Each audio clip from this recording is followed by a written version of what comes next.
Donc vous êtes tous en train de prôner finalement une régulation au niveau européen. Comment vous imaginez les choses? Oui, Jacques Ravaillot? Un super régulateur européen, un équilibrage offre-demande, les TSO, là, les gestionnaires de grands réseaux de transport, c'est eux qui sont chargés à tout instant d'assurer l'équilibre et la demande. C'est eux qui vont devoir, oh le mot n'a pas encore été prononcé, Je vais vous décevoir dans construire ma réponse. des smart grids. Ah ouais, non, il y a un appel à manifestation d'intérêt smart grid à l'ADEME, donc c'est peut-être ça Oui, un bout moi, de la solution. je voulais simplement dire à ce stade du débat que la principale régulation, comme le soulignait Madame la ministre, c'est qu'il faut diminuer le nombre de kilowattheures que l'on consomme. C'est-à-dire que aujourd'hui, et si on continue les comparaisons européennes, puisque vous nous y invitez, effectivement, une facture d'électricité, c'est fait d'un prix de l'énergie et c'est fait d'un nombre de kilowattheures. Et effectivement, la France, pour des raisons historiques, pour des raisons économiques que l'on peut peut-être analyser, mais on n'aura pas le temps là aujourd'hui, consomme à peu près 25% de plus de quantité de kilowattheures à usage égal que nos voisins allemands. Donc effectivement, si on revient sur nos priorités de territoire, on peut faire un long tunnel sur l'énergie électrique qui représente une trentaine de pourcents de notre énergie. Il y a toutes les autres.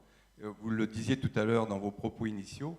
Je crois que dans nos priorités aujourd'hui, l'une des priorités principales, si on veut passer dans le pragmatisme, sortir de l'exemplaire aussi, il faut faire de l'exemplarité, mais aujourd'hui, on n'a plus le temps de multiplier l'exemplarité. Il faut véritablement changer de vitesse. Enfin, nous avons compris à travers ce débat sur l'énergie, je ne pense pas que nous sommes les seuls à l'avoir compris, qu'il fallait véritablement s'installer sur un chemin de maîtrise de l'énergie, un chemin de production des renouvelables qui soit véritablement beaucoup plus volontariste que celui que nous avons épousé et adopté jusqu'à maintenant.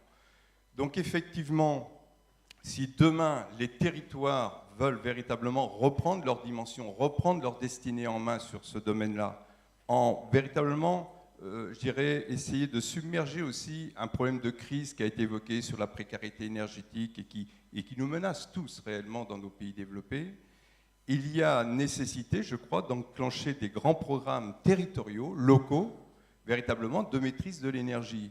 Et parmi ceux-là, je dirais, c'est sûrement l'enjeu de demain matin, du coup, c'est véritablement, le gouvernement a annoncé très récemment un plan national de rénovation énergétique du bâtiment. Tous les territoires TEPOS, je l'espère, tous les plans climat et énergie territoire qui sont arrivés à maturité, nous en dénombrons en France aujourd'hui 620 plans climat et énergie territoriaux.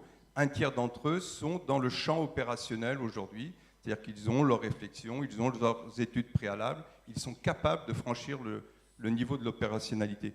Tous ces territoires-là doivent adopter comme premier niveau d'opérationnalité, à mon sens, véritablement un plan de rénovation locale, de rénovation du bâtiment au niveau local.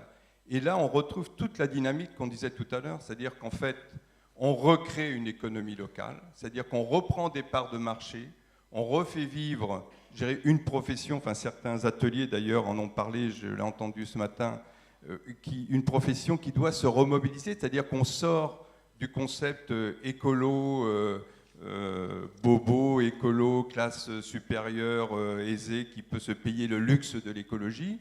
L'écologie, elle doit se mettre au service de la précarité, elle doit se mettre au service de la rénovation patrimoniale de notre territoire et de notre bâti. Et effectivement là, c'est d'aller chercher et le système financier installé dans nos territoires pour que véritablement il se mobilise et mette les bons prêts au bon niveau et avec une accessibilité.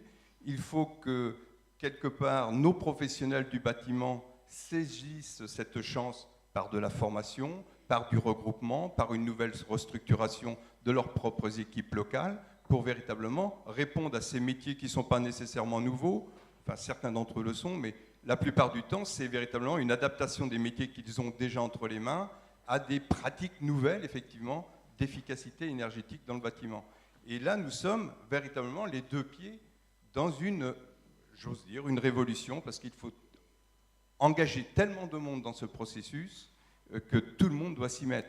Toutes nos marges de manœuvre, tous nos nos effets de levier doivent être engagés, et ceux des territoires tout d'abord.